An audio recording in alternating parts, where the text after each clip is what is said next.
오일야담에 오신 여러분, 안녕하세요. 이야기 시작 전 구독과 좋아요 부탁드려요. 먼 옛날 한양의 뒷골목 피막골 어귀에는 밤이 깊도록 불이 꺼지지 않는 허름한 초가 한 채가 있었습니다. 구멍 숭숭 뚫린 문풍지 사이로 새어나오는 것은 글 읽는 소리가 아니었습니다. 그저 슥싹 슥싹 거친 종이 위를 달리는 붓소리와 깊은 한숨 소리뿐이었지요. 방의 주인은 하람이라 불리는 사내였습니다.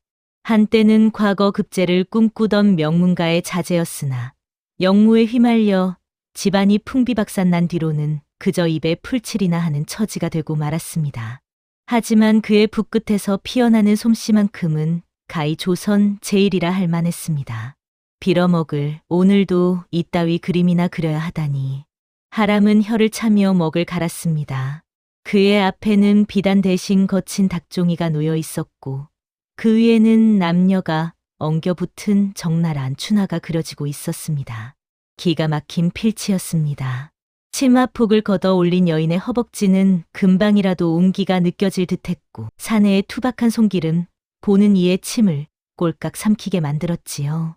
그는 엽전 몇 푼에 양반의 자존심을 팔고 예술혼을 팔아치우고 있었습니다. 붓을 놀리는 손은 매끄러웠으나 그의 눈동자는 썩은 동태눈처럼 흐릿했습니다.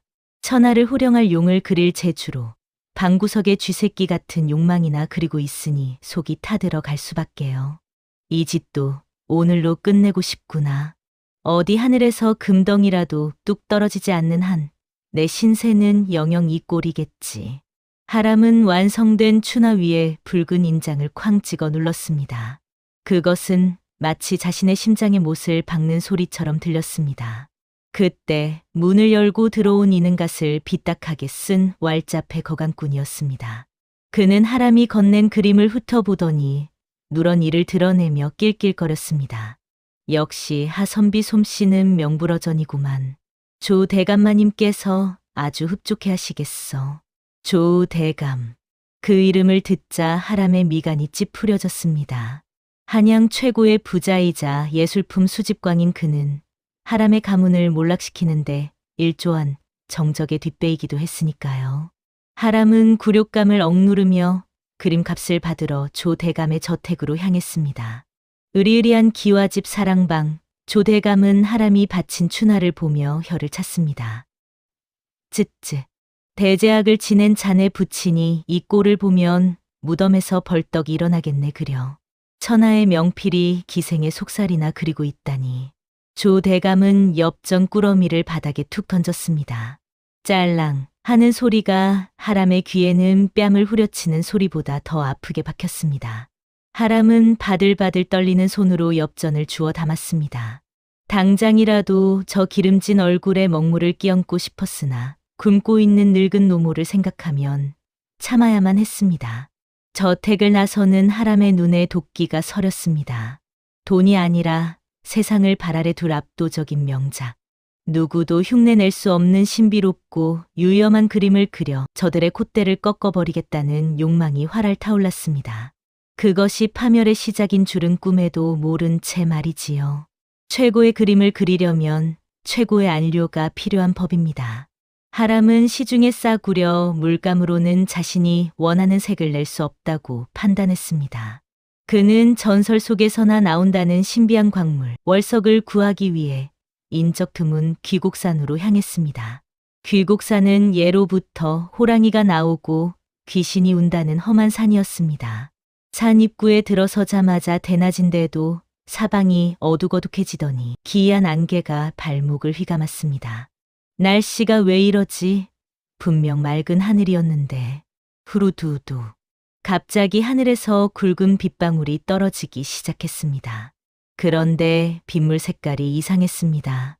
손등에 떨어진 빗방울은 마치 묽은 먹물처럼 거무튀튀했습니다. 검은 비는 순식간에 장대비로 변해 하람의 시야를 가렸습니다. 산짐승의 울음소리가 빗소리에 섞여 기괴하게 들려왔고 하람은 방향을 잃고 숲속을 헤매기 시작했습니다. 옷은 흠뻑 젖어 무거웠고 발은 진흙탕에 빠져 허우적거렸습니다. 제기랄, 여기서 객사할 수는 없는데. 그때 저 멀리 칠흑 같은 어둠 속에서 희미한 불빛 하나가 일렁였습니다. 홀린 듯 그 빛을 따라가 보니 벼랑 끝에 위태롭게 매달린 낡은 기와집 한 채가 나타났습니다. 담장은 무너져 내리고 마당에는 잡초가 무성한 폐가였으나 안채에서는 은은한 등불이 새어나오고 있었습니다. 조심스레 마당으로 들어선 하람은 그만 숨을 멈추고 말았습니다. 마루 끝에 한 여인이 앉아 빗물을 받고 있었습니다. 칠흑 같은 머리카락은 발목까지 흘러내렸고 비에 젖은 하얀 소복은 얇은 종이처럼 투명하게 살결에 달라붙어 있었습니다. 달빛도 없는 그 밤에 여인의 피부만이 스스로 빛을 내는 듯 창백하게 빛나고 있었습니다. 사람이 아니라고 해도 믿을 만큼 비현실적인 아름다움이었습니다. 그녀의 이름은 홍주였습니다. 누구십니까? 이 굳은 밤에 여인의 목소리는 서늘하면서도 고혹적이었습니다. 하람은 넋을 잃고 그녀를 바라보며 중얼거렸습니다. 그림을 그리고 싶소. 뜬금없는 소리였으나 그것은 하람의 영혼 깊은 곳에서 터져 나온 진심이었습니다. 이 여인을 화폭에 담을 수만 있다면 조대감 따위는 발밑에도 미치지 못할 명작을 만들 수 있으리라는 확신이 들었습니다. 홍주는 묘한 미소를 지으며 하람을 뚫어지라 쳐다보았습니다. 그 눈빛에는 천년을 산 여우 같은 교태와 갓난아이 같은 순수함이 공존하고 있었습니다. 저를 그리시겠다고요? 대가는 혹독할 텐데요. 내 모든 것을 걸겠소. 제발 허락해 주시오. 홍주는 천천히 자리에서 일어나 하람에게 다가왔습니다. 그녀에게서 젖은 흙냄새와 진한 꽃향기가 동시에 풍겼습니다. 좋습니다. 허나 조건이 하나 있습니다. 무엇이든 따르리다.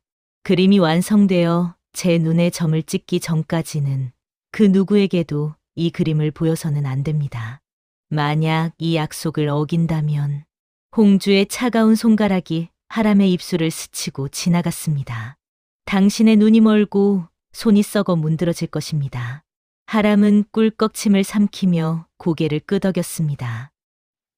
금기. 그것이 오히려 그의 예술적 욕망을 더욱 부추겼습니다. 그는 떨리는 목소리로 대답했습니다. 약조하겠소. 내 목숨을 걸고 완성 전까진 아무도 보지 못하게 하리다. 그날 밤 검은 비가 그치고 구름 사이로 붉은 달이 얼굴을 내밀었습니다. 폐가의 낡은 방 안에서 하람은 젖은 옷도 갈아입지 못한 채 붓을 들었습니다. 이것이 그를 파멸과 영광의 갈림길로 인도할 붉은 계약의 시작이었습니다. 그날 이후 하람의 삶은 송두리째 뒤바뀌었습니다. 해가 뉘엿뉘엿 넘어가고 땅거미가 질 무렵이면 그는 어김없이 붓짐을 메고 귀국산으로 향했습니다. 마을 사람들은 귀신에 홀렸다며 수군거렸지만 하람의 귀에는 아무것도 들리지 않았습니다. 오직 폐가의 낡은 문지방을 넘을 때 풍겨오는 홍주의 비릿하고도 달콤한 살냄새만이 그를 이끄는 등불이었습니다. 폐가의 방 안은 세상과 단절된 별천지였습니다. 하람이 붓을 들면 홍주는 말없이 옷고름을 느슨하게 풀고 비스듬히 누웠습니다. 촛불이 일렁일 때마다 그녀의 하얀 어깨 위로 그림자가 춤을 추었고 하람은 그 찰나의 흔들림조차 놓치지 않고 비단 위에 옮겨 심었습니다. 붓끝이 비단을 스치는 사각 소리는 마치 두 남녀가 나누는 은밀한 미러와도 같았습니다. 이상한 일이었습니다. 분명 붓을 쥔 것은 하람이었으나 붓이 제멋대로 움직이는 듯한 착각이 들 때가 한두 번이 아니었습니다. 붉은 치마폭을 칠할 때는 가슴 속에서 뜨거운 열기가 치솟아 올랐고 그녀의 서글픈 눈매를 그릴 때면 이유 모를 눈물이 뺨을 타고 흘러내렸습니다. 그것은 그림을 그리는 행위라기보다 서로의 영혼을 갉아 먹여주는 기이한 교감이었습니다. 그림 속 여인은 날이 갈수록 생기를 얻어 금방이라도 비단을 찍고 걸어 나올 듯 유염한 자태를 뽐내기 시작했습니다. 선비님, 분놀림이 예전과 다릅니다. 마치 다른 사람이 된 것 같아요. 홍주가 나른한 목소리로 속삭이면 하람은 땀에 젖은 얼굴로 웃으며 대답했습니다. 내 평생 이런 희열은 처음이오. 당신 덕분에 내 붓이 비로소 눈을 떴소. 하지만 비밀은 오래가지 못하는 법입니다. 하람에게 그림을 의뢰했던 거간꾼이 그의 뒤를 밟은 것입니다. 어느 날 밤, 하람이 잠시 자리를 비운 사이 몰래 방안을 훔쳐본 거간꾼은 턱이 빠질 뻔했습니다. 아직 미완성인 그림이었으나 그 속의 여인이 자신을 향해 방긋 웃는 것 같은 착각에 오금이 저려 주저앉고 말았던 것입니다. 이건 사람이 그린 게 아니야. 천하의 명물이다. 거간꾼의 입을 통해 소문은 삽시간에 한양 바닥을 휩쓸었습니다.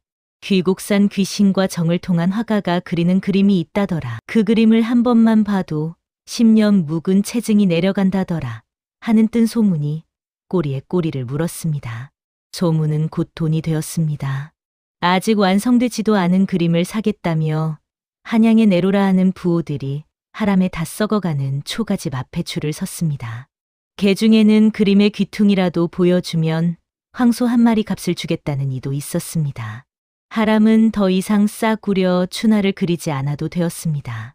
그의 밥상에는 윤기가 자르르 흐르는 2000쌀밥과 고깃국이 올라왔고 몸에는 비단옷이 감겼습니다. 엽전 꾸러미가 방구석에 쌓여 곰팡이가 슬 지경이었지요. 하람은 그 돈으로 홍주에게 줄 최고급 비단과 자개함을 샀습니다. 홍주, 이것 보시오. 이제 우리는 남부럽지 않게 살 수 있소. 이 그림만 완성되면 나는 조선 최고의 화원이 되어 궐에 들어갈 것이오. 하람은 들떠서 떠들었지만 정작 선물을 받은 홍주의 반응은 미지근했습니다. 그녀는 화려한 비단옷보다 하람의 얼굴을 한 번 더 쓰다듬기를 원했습니다. 부와 명예가 그리도 좋으십니까? 그걸 말이라고 하오. 저들이 나를 멸시하던 눈빛이 동경으로 바뀌었소. 나는 이제야 비로소 숨을 쉬는 것 같소. 하람은 홍주의 눈동자에 서린 슬픔을 읽지 못했습니다. 그저 자신의 성공에 도취하여 그림이 완성되어 갈수록 홍주가 점점 말라가고 있다는 사실을 애써 외면하고 있었습니다. 균열은 아주 작은 곳에서부터 시작되었습니다.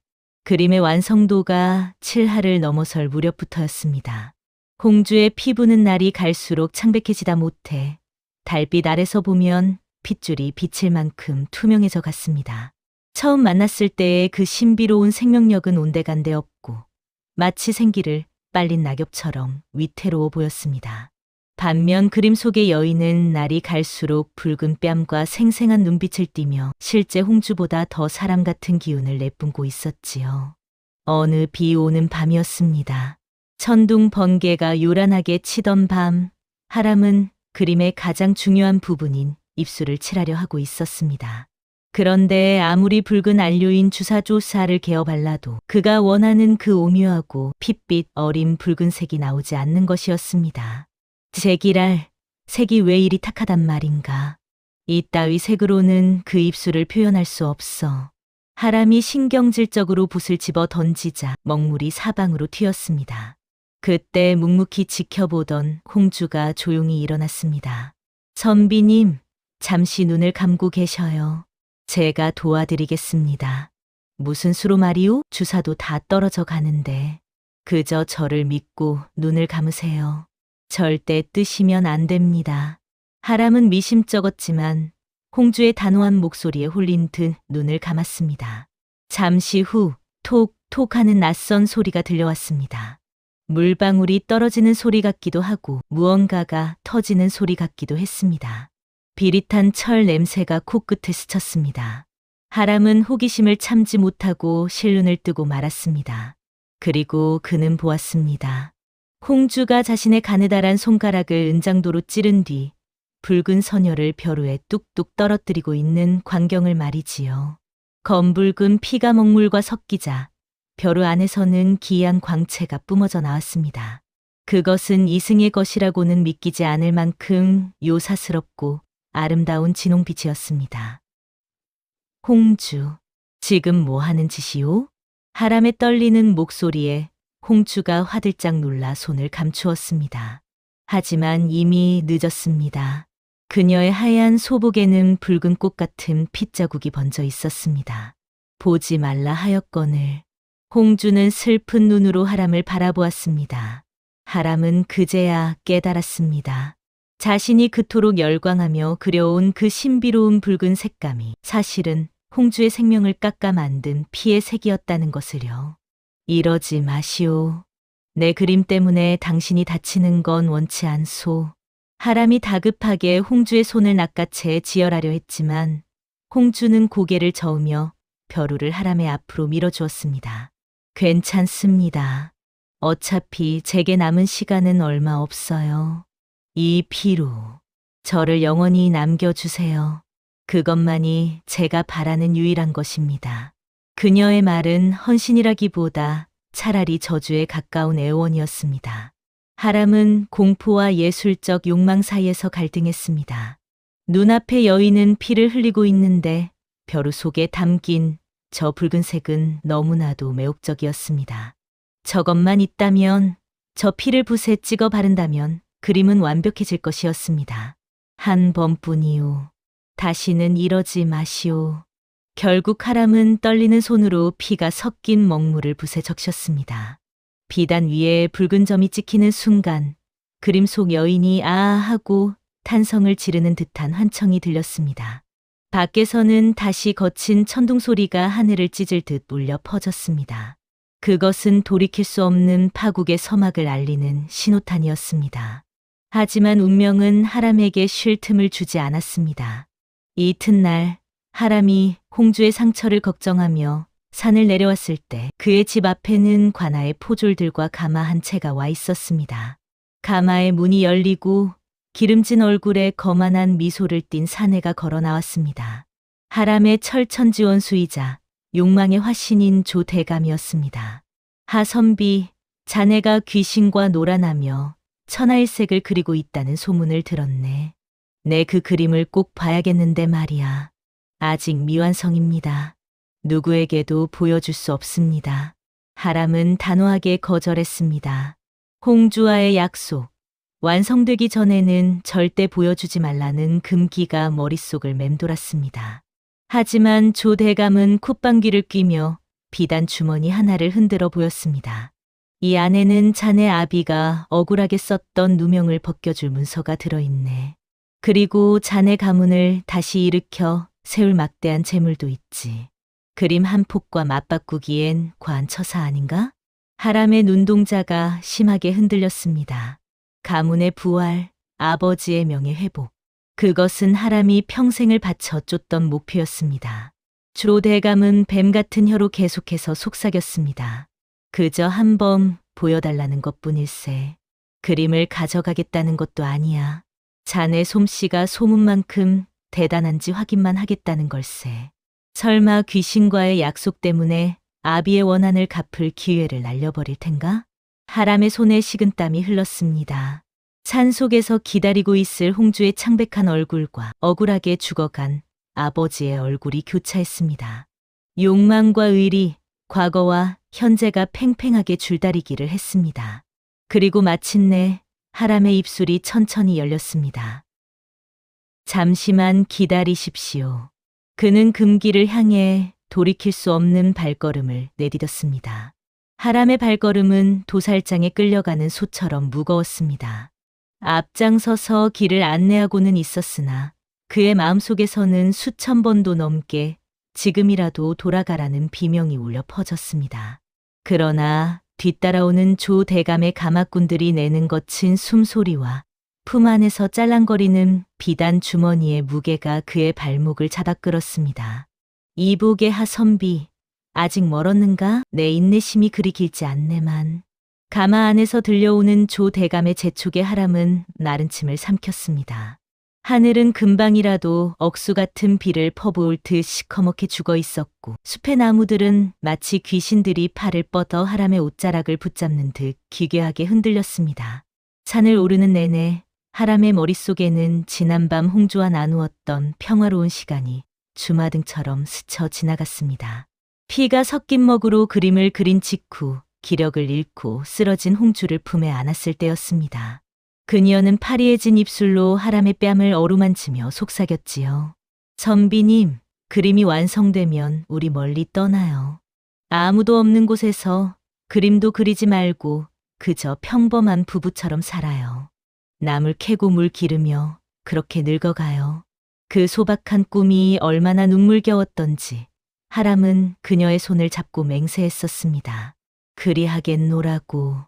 이 그림만 완성되면 모든 욕망을 내려놓고 너와 함께하겠노라고. 그 맹세의 온기가 아직 손바닥에 남아있는데 지금 자신은 그 약속을 팔아넘기러 가는 중이었습니다. 다 왔습니다. 폐가에 도착했을 때 사방은 죽은 듯이 고요했습니다. 하람은 떨리는 손으로 방문을 열었습니다. 방 안에는 여느 때처럼 홍주가 그림 곁을 지키고 앉아 있었습니다. 그녀는 낯선 인기척에 고개를 돌리다 하람의 뒤에 서 있는 조 대감과 건장한 사내들을 보고는 사색이 되었습니다. 선비님, 이분들은 누구십니까? 홍주의 눈동자가 심하게 흔들렸습니다. 하람은 차마 그녀의 눈을 마주치지 못한 채 고개를 떨구었습니다. 미안하오, 홍주. 어쩔 수가 없었소. 내 가문을 살리고 억울하게 돌아가신 아버님을 위해서는 이 방법밖에. 약속하지 않으셨습니까? 완성되기 전엔 누구에게도 보이지 않겠다고. 홍주가 비명처럼 소리쳤습니다. 그녀의 절규는 매서운 바람이 되어 문풍지를 거세게 흔들었습니다. 하지만 조 대감은 아랑곳하지 않고 신발을 신은 제 방 안으로 성큼성큼 들어섰습니다. 그의 눈은 구석에 세워진 병풍 뒤 흰 천으로 덮인 그림에 고정되어 있었습니다. 저것이로구나. 천하를 홀린다는 그 물건이. 안 돼. 가까이 오지 마라. 홍주가 조 대감의 앞을 막아서며 팔을 벌렸습니다. 그러나 조 대감의 눈짓 한 번에 건장한 하인들이 홍주를 거칠게 밀쳐냈습니다. 힘없이 바닥에 나뒹군 홍주는 피를 토하듯 기침을 쏟아냈습니다. 하람이 본능적으로 홍주에게 달려가려 했으나 조 대감이 더 빨랐습니다. 자, 어디 한번 보자꾸나. 조 대감의 투박한 손이 흰 천을 확 낚아챘습니다. 순간 콱광 하고 하늘이 찢어지는 듯한 천둥 소리가 귓가를 때렸습니다. 방 안의 촛불이 일시에 꺼졌다가 시퍼런 불꽃으로 다시 타올랐습니다. 어둠 속에서 드러난 그림의 자태는 가히 충격적이었습니다. 그림 속 여인은 살아있는 홍주보다 더 붉은 입술과 생생한 눈동자를 하고 있었습니다. 아니, 그것은 그림이 아니었습니다. 비단 속에 갇힌 영혼이 밖을 향해 손을 뻗는 듯한 착시를 불러일으켰습니다. 여인의 눈가에 맺힌 눈물방울은 금방이라도 툭 떨어질 듯 영롱했고 붉은 치마폭은 바람에 날리듯 일렁거렸습니다. 아름다움을 넘어선 기괴함, 성스러움을 넘어선 요사스러움이 방 안을 가득 채웠습니다. 조 대감은 숨 쉬는 것조차 잊은 채 그림에 홀려 뒷걸음질 쳤습니다. 그의 탐욕스러운 눈동자에 광기가 서리기 시작했습니다. 이건 인간의 솜씨가 아니다. 내 평생 수만 점의 그림을 보았으나 이런 물건은 처음이다. 내가 가져야겠다. 이 그림은 내 것이다. 조 대감의 고함과 동시에 바닥에 쓰러져 있던 홍주가 고통스러운 비명을 질렀습니다.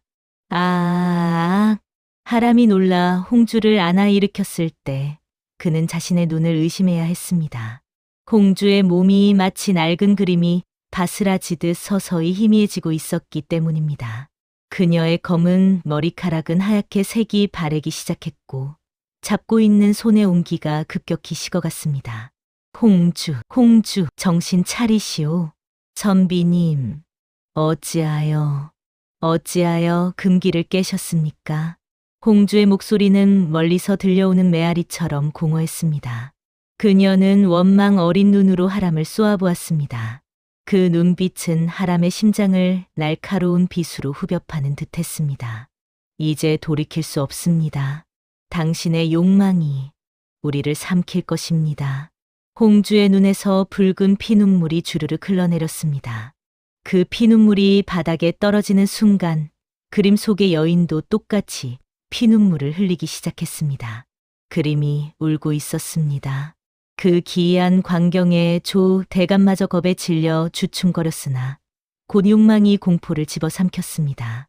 여봐라, 당장 이 그림을 말아서 챙겨라. 그리고 이 요망한 계집과 미친 환쟁이는 내버려 두고 가자.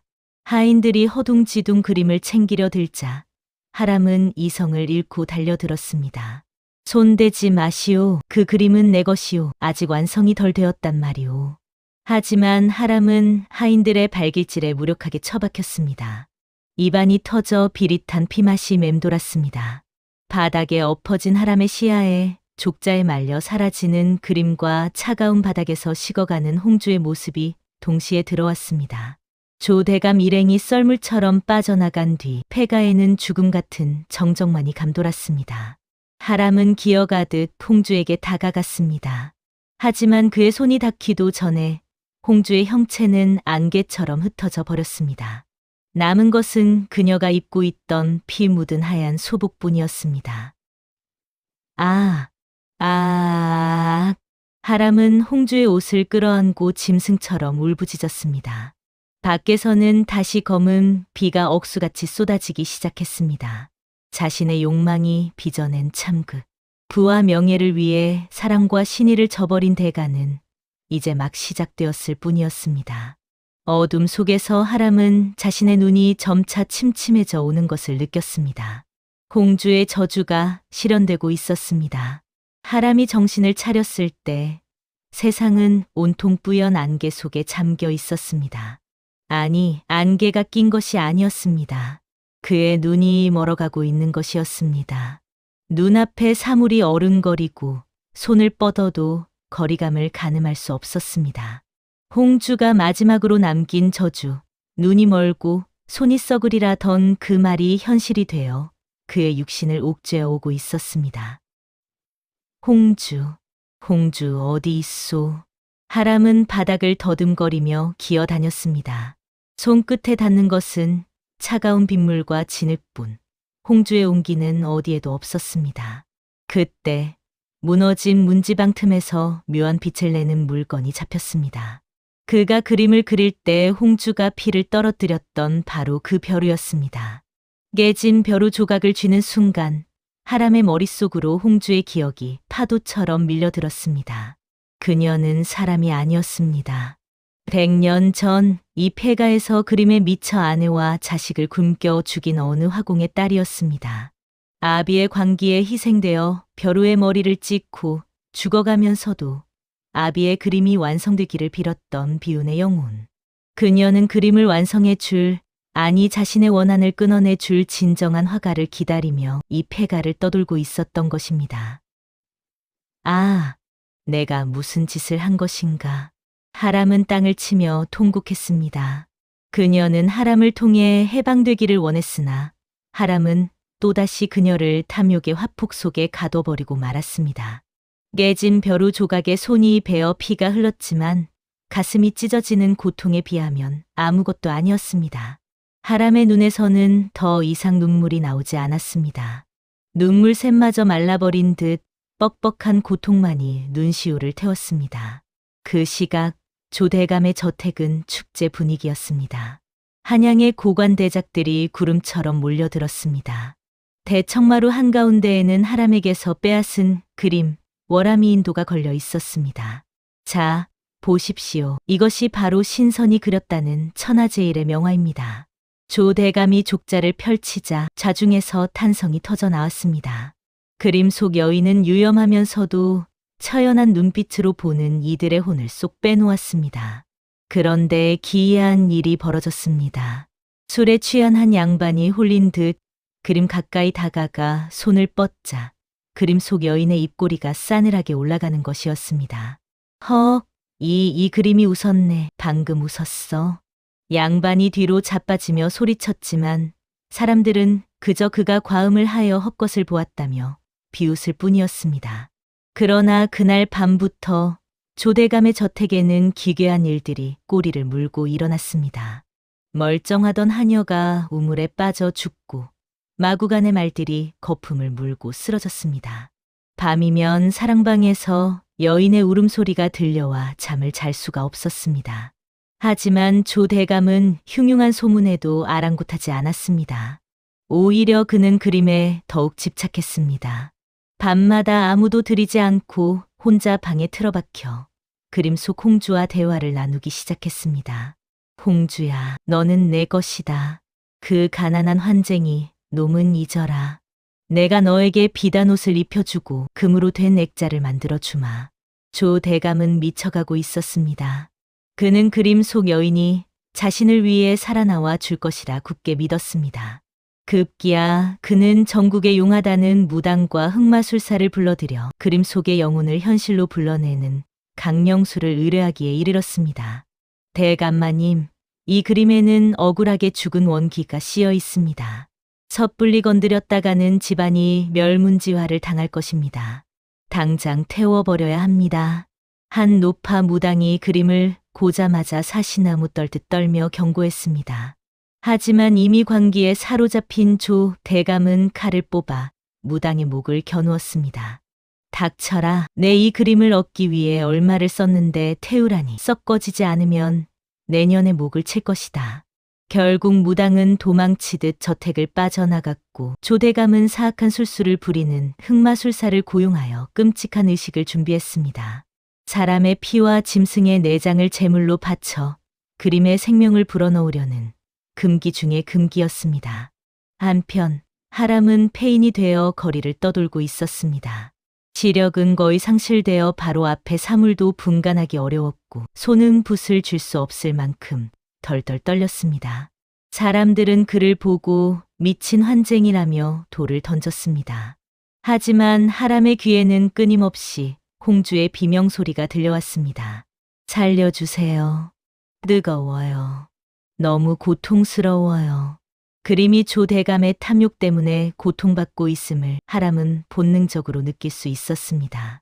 이 모든 비극을 끝낼 사람은 오직 자신뿐이었습니다. 그는 마지막 남은 기력을 짜내어 조 대감의 저택으로 향했습니다. 지팡이의 의지에 더듬더듬 길을 찾는 그의 모습은 처량하기 그지없었으나 흐릿한 눈동자 속에는 죽음을 각오한 결기가 서려 있었습니다. 하람이 조 대감의 저택 앞에 당도했을 때 저택은 이미 불길한 기운에 휩싸여 있었습니다. 대낮인데도 하늘에는 먹구름이 소용돌이치고 담장 안에서는 역겨운 피비린내가 진동했습니다. 이보시오, 조 대감 나오라 하시오. 내 그림을 돌려받으러 왔소. 하람이 대문을 두드리며 소리쳤지만 문지기들은 그를 거지 취급하며 밀쳐냈습니다. 어디서 미친놈이 행패야? 썩어지지 못해. 하람이 바닥에 나뒹굴자 대문이 열리며 조 대감이 모습을 드러냈습니다. 며칠 사이 그의 몰골은 반쪽이 되어 있었고 눈 밑은 퀭하게 검푸른 죽음의 그림자가 드리워져 있었습니다. 하선비, 제발로 찾아오다니 기특하군. 안 그래도 자네를 찾으려던 참이었는데. 조 대감의 목소리는 쇠를 긁는 듯 거칠었습니다. 그림을 내놓으시오. 그건 저주받은 물건이오. 당장 태우지 않으면 당신도 죽소. 태워? 감히 내 보물을? 크크크. 자네가 모르는 모양인데 이 그림을 완성하려면 마지막 재료가 필요하다더군. 조 대감이 손짓하자 하인들이 하람을 덮쳐 결박했습니다. 그림을 그린 화가의 눈. 그 눈을 받쳐야 그림 속의 여인이 온전히 세상 밖으로 나올 수 있다는구나. 자네가 스스로 왔으니 수고를 덜었어. 하람은 발버둥 쳤지만 역부족이었습니다. 그는 질질 끌려 저택의 안쪽 가장 깊숙하고 은밀한 별당으로 끌려갔습니다. 그곳은 이미 지옥도나 다름없었습니다.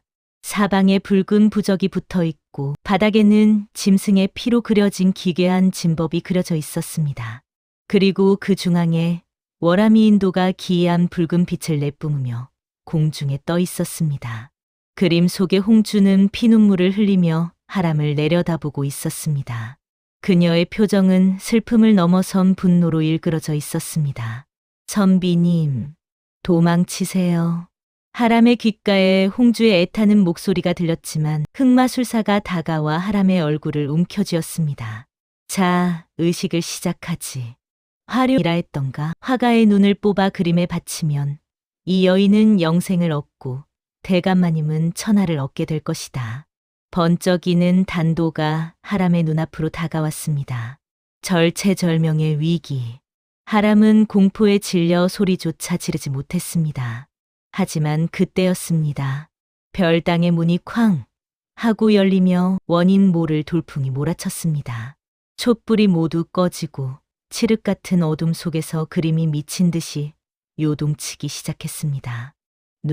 누구냐? 흑마술사가 당황하여 소리치는 순간 그림 속에서 시뻘건 불길이 치솟았습니다. 그것은 실제 불이 아니었습니다. 원한이 만들어낸 도깨비 불이었습니다. 불길은 순식간에 별당을 집어삼킬 듯 번져나갔고 묶여있던 하람의 포승줄에도 불씨가 튀어 끊어질 듯 위태로웠습니다. 안 돼. 내 그림. 불을 꺼라. 어서 불을 꺼. 조 대감은 자신의 몸에 불이 붙는 것도 모른 채 그림을 향해 달려들었습니다. 탐욕에 눈이 먼 그는 불타는 지옥불 속으로 뛰어드는 불나방과 다를 바 없었습니다. 하람은 흐릿한 시야 속에서 불길 속에 휩싸인 홍주가 자신을 향해 손을 뻗는 것을 보았습니다. 선비님, 저를 찢어주세요. 그것이 홍주의 진심이었습니다. 자신을 태워 없애서라도 이 저주를 끝내달라는 애원. 하람은 끊어진 밧줄을 풀고 비틀거리며 일어섰습니다. 홍주, 내 기필코 너를 편안하게 해주겠다. 하람은 바닥에 떨어진 흑마술사의 단도를 집어들었습니다. 그리고 불길을 뚫고 그림을 향해 돌진했습니다. 조 대감이 가로막았지만 하람의 기세는 맹수와 같았습니다. 비켜라, 이 탐욕스러운 늙은이야. 하람이 조 대감을 밀쳐내고 그림을 향해 칼을 내리꽂으려는 찰나 조 대감이 하람의 발목을 잡고 늘어졌습니다. 안 된다. 이건 내 거야. 내 젊음이고 내 영생이야. 두 남자가 뒤엉켜 뒹구는 사이 별당의 기둥이 무너져 내리며 불길은 걷잡을 수 없이 커졌습니다. 이것은 단순한 화재가 아니었습니다. 인간의 욕망이 불러온 심판의 불길이었습니다. 이제 곧 모든 것이 잿더미가 될 최후의 순간이 다가오고 있었습니다. 이건 내 것이다. 누구도 뺏을 수 없어. 조 대감의 악력은 노인의 것이라고 믿기 힘들 만큼 강했습니다. 탐욕이라는 광기가 그에게 괴력을 불어넣은 탓이겠지요. 하람은 숨이 턱턱 막혀오는 와중에도 필사적으로 단도를 휘둘렀습니다. 칼날이 조 대감의 팔뚝을 스치고 지나가 붉은 피가 솟구쳤으나 그는 고통조차 느끼지 못하는 듯했습니다. 오히려 기괴한 웃음을 흘리며 하람의 목을 더욱 세게 졸라왔습니다. 자네 눈을 뽑아주마. 내 친히 그 누나를 으깨어 물감에 섞어주지. 조 대감의 눈동자는 이미 흰자가 보이지 않을 만큼 시커멓게 변해 있었습니다. 그것은 사람의 눈이 아니라 그림 속 저주에 잠식당한 악귀의 눈이었습니다. 하람의 시야가 점차 흐려졌습니다. 산소 부족으로 정신이 아득해지는 찰나 별당의 대들보 하나가 굉음을 내며 두 사람 사이로 무너져 내렸습니다. 쿵쿵 불타는 나무 기둥이 조 대감의 등을 덮쳤습니다. 비명과 함께 조 대감이 나뒹굴었고 하람은 그 틈을 타 거친 숨을 몰아쉬며 뒤로 물러났습니다. 매캐한 연기가 폐부 깊숙이 파고들어 기침이 멈추지 않았습니다. 사방은 온통 붉은 화마호어무어가 춤을 추고 있었지만 기이하게도 방 한가운데 떠있는 워라미 인도만은 그 뜨거운 불길 속에서도 타지 않고 고고하게 자태를 뽐내고 있었습니다. 아니, 오히려 주변의 불을 빨아들이며 더욱 선명하고 요사스러운 빛을 발하고 있었습니다. 하람은 비틀거리는 몸을 일으켜 그림 앞으로 다가갔습니다. 손에 쥔 단도를 고쳐 잡았습니다. 홍주, 내가 끊어주겠소. 이 지독한 악연의 고리를. 하람은 온몸에 체중을 실어 그림의 한가운데를 향해 칼을 내리꽂았습니다. 찢어지는 소리와 함께 캔버스가 갈라져야 마땅했으나 팅 하는 맑은 금소금과 함께 단도가 튕겨나갔습니다. 하람의 손목이 시큰거릴 정도의 충격이었습니다. 믿을 수 없게도 종이와 비단으로 된 그림은 강철보다 단단했습니다. 칼끝이 닿았던 자리에는 흠집 하나 나지 않았고 오히려 그림 속 여인의 입술이 비웃듯 일그러졌습니다. 소용없습니다, 선비님. 칼로는 배울 수 없어요. 허공에서 홍주의 슬픈 목소리가 울려 퍼졌습니다. 하람은 절망감에 털썩 주저앉고 말았습니다. 물리적인 힘으로는 파괴할 수 없는 요물. 불에도 타지 않고 칼도 들어가지 않는 저 저주 덩어리를 어찌해야 한단 말인가. 그때였습니다. 무너진 기둥 밑에 깔려 신음하던 조 대감이 피투성이가 된 채 기어 나왔습니다. 그의 하반신은 불에 타 끔찍하게 뭉그러져 있었지만 그림을 향한 집착은 육신의 고통을 초월해 있었습니다. 안 돼. 가지 마라. 내 젊음. 조 대감은 바닥을 기어 그림 밑으로 다가갔습니다. 그러고는 마치 어미 품을 찾는 아이처럼 그림의 끝자락을 부여잡고 얼굴을 비벼댔습니다. 홍주야, 나를 데려가 다오. 이 늙고 병든 몸뚱이는 싫다. 내가 있는 그 영원한 세상으로 나를 데려가. 조 대감의 절규가 끝나는 순간 믿기 힘든 광경이 벌어졌습니다. 그림 속의 먹물이 살아있는 생물처럼 꿈틀대더니 검은 촉수처럼 뻗어나와 조 대감의 몸을 휘감기 시작했습니다. 으악, 뜨거워. 아니, 차가워. 이게 뭐야? 조 대감은 뒤늦게 공포에 질려 발버둥 쳤지만 먹물은 순식간에 그의 팔다리를 옥죄었습니다. 조 대감의 피부가 촛농처럼 녹아내리며 검은 먹물과 뒤섞였고 그의 형체는 서서히 그림 속으로 빨려 들어갔습니다. 살려줘, 살려줘. 처절한 비명은 그림 속으로 완전히 흡수되는 순간 뚝 끊겼습니다. 잠시 후 그림의 구석진 배경 부분에 전에 없던 기괴한 바위 하나가 그려졌습니다. 자세히 보니 고통에 일그러진 조 대감의 얼굴 형상을 한 검은 바위였습니다. 탐욕에 눈이 멀어 그림을 소유하려 했던 자는 결국 그림의 일부가 되어 영원히 고통받는 지옥에 갇히고 만 것입니다. 그 끔찍한 결말을 목격한 하람은 공포에 질려 뒷걸음질 쳤습니다. 이제 별당 안에는 하람과 저주받은 그림 단둘뿐이었습니다. 불길은 더욱 거세져 퇴로를 완전히 차단했습니다. 천장은 금방이라도 무너져 내릴 듯 위태롭게 기울어져 있었습니다. 이제 끝이구나. 홍주, 미안하오. 내 힘으로는 당신을 구하지 못했소. 하람은 체념한 듯 눈을 감았습니다.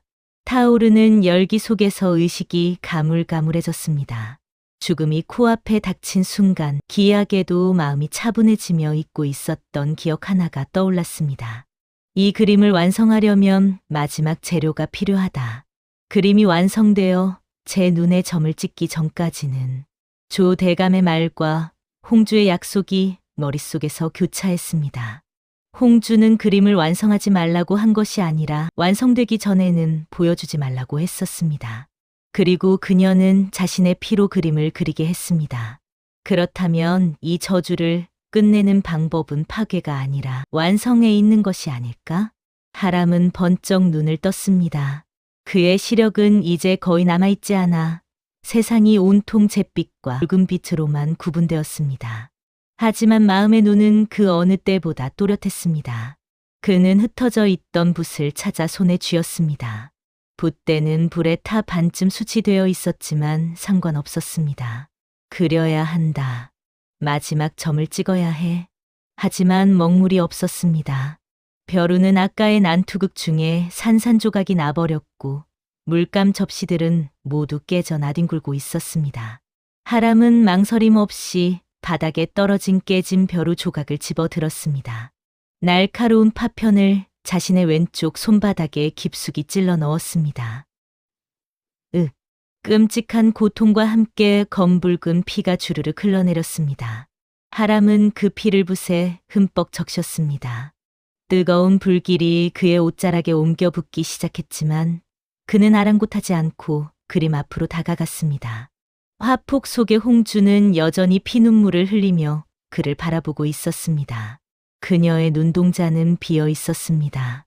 가장 중요한 동공이 그려지지 않은 채 흰자위만 가득한 눈.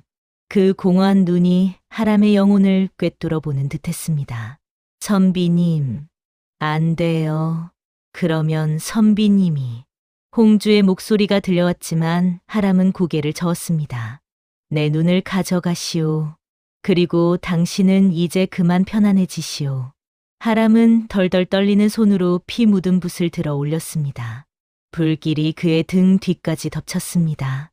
살타는 냄새가 진동하고 피부가 벗겨지는 고통이 엄습했습니다. 하지만 하람은 이 악물고 붓끝을 홍주의 눈에 가져갔습니다. 활용점정.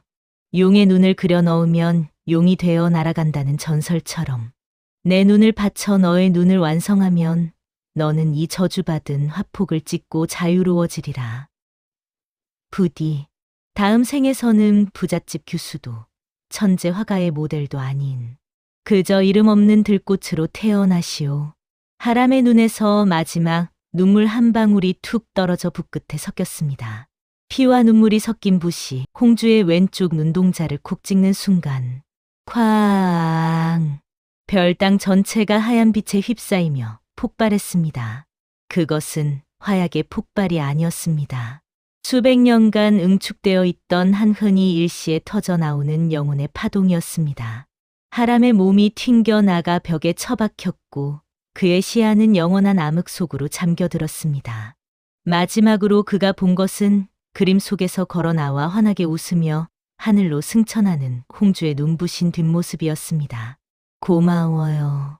저방님, 그 아련한 목소리를 끝으로 하람의 의식은 끊어졌습니다. 무너져 내리는 별당의 잔해 위로 쏟아지는 장대비가 화마를 잠재우려는 듯 것에게 퍼붓기 시작했습니다. 모든 것이 끝난 것 같았고 또한 모든 것이 다시 시작되려는 찰나였습니다. 눈을 떴을 때 세상은 칠흑 같은 어둠이었습니다. 아니, 눈을 떴다는 감각조차 희미했습니다.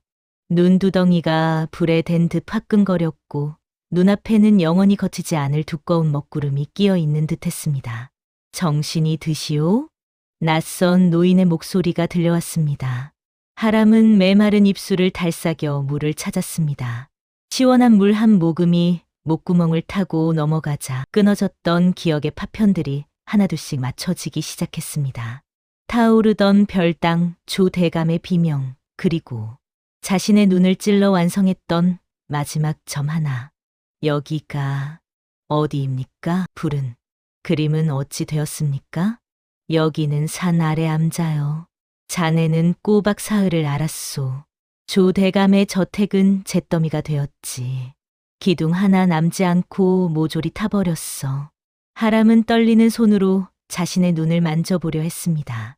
하지만 노인이 부드럽게 그의 손을 제지했습니다. 만지지 마시오. 자네의 두 눈은 이미 빛을 잃었소. 화마가 삼킨 것이 아니라 자네 스스로 닫은 것이니 의원도 어찌할 방도가 없다더군. 하람은 털썩 베개 위로 고개를 떨구었습니다. 절망감보다는 기묘한 안도감이 밀려왔습니다. 시력을 잃었다는 것은 그가 홍주와의 약속을 지켰다는 증거이자 그녀를 구원했다는 징표였기 때문입니다. 그 그림은 어찌 되었소? 허허, 그게 참으로 기이한 일일세. 사람들이 말하길 불길이 가장 거세게 치솟을 때 별당 지붕을 뚫고 하얀 학 한 마리가 날아올랐다더군. 그리고 그 자리에는 다 타버린 잿더미 속에 까맣게 그을린 돌덩이 하나만 남았다지. 마치 사람의 비명 지르는 얼굴을 닮은 흉측한 돌덩이가. 하람은 희미하게 미소 지었습니다. 조 대감은 자신의 탐욕이 만든 감옥에 영원히 갇힌 것이고 홍주는 비로소 그 지독한 화폭을 찢고 자유를 얻은 것입니다. 하람은 보이지 않는 눈에서 흐르는 뜨거운 눈물을 닦지 않았습니다. 그것은 슬픔의 눈물이 아니라 참회의 눈물이자 해방의 눈물이었습니다. 계절이 몇 번이나 바뀌었습니다. 한양 바닥에는 눈먼 화원에 대한 소문이 돌기 시작했습니다. 지팡이 하나의 의지에 전국을 떠돌며 그림을 그리는 기인이 있다는 소문이었습니다. 사람들은 그가 붓 대신 손가락으로 그림을 그리며 먹물 대신 흙탕물이나 꽃즙을 찍어 바른다고 수군거렸습니다. 어느 늦가을 강원도 깊은 산골의 작은 주막에 허름한 행색의 사내가 들어섰습니다. 눈에 흰 띠를 두른 그는 하람이었습니다. 주무, 국밥 한 그릇 주시오. 아이고, 눈도 안 보이시는 분이 이 험한 산골짜까지 어인일로 오셨소? 주무가 혀를 차며 뜨끈한 국밥을 내왔습니다.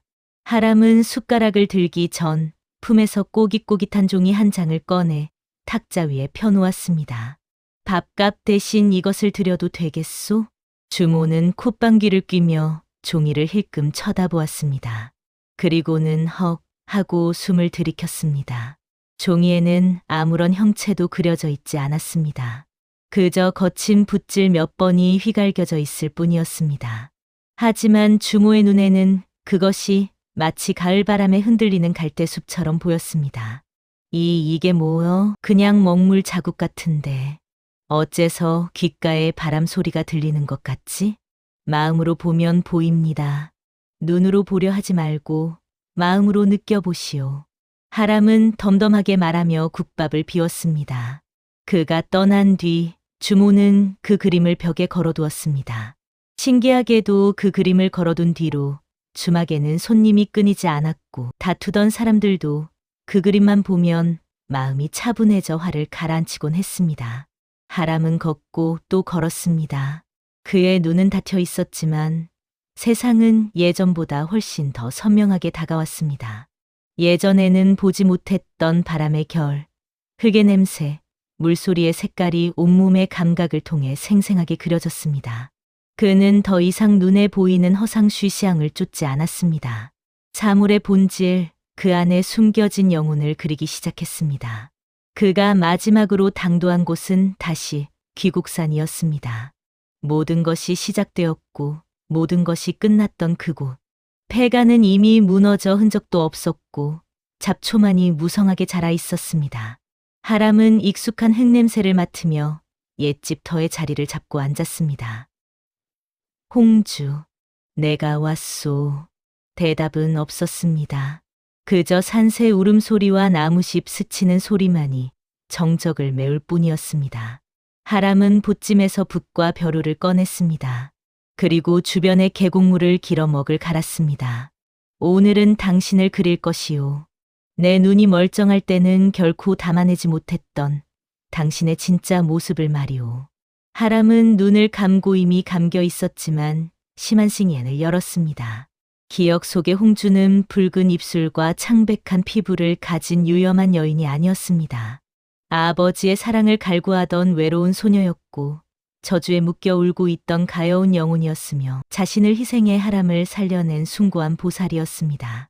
하람의 붓이 춤을 추기 시작했습니다. 형태는 없었습니다. 선도 없었습니다. 그저 먹의 농담과 여백만이 종이 위를 수놓았습니다. 하지만 그 붓질 하나하나에는 하람의 그리움과 사랑, 그리고 평생을 짊어지고 온 속죄의 마음이 담겨 있었습니다. 바람이 불어와 종이를 스치고 지나갔습니다. 하람은 붓을 멈추고 고개를 들었습니다. 보이지 않는 허공에서 익숙한 꽃향기가 풍겨왔습니다.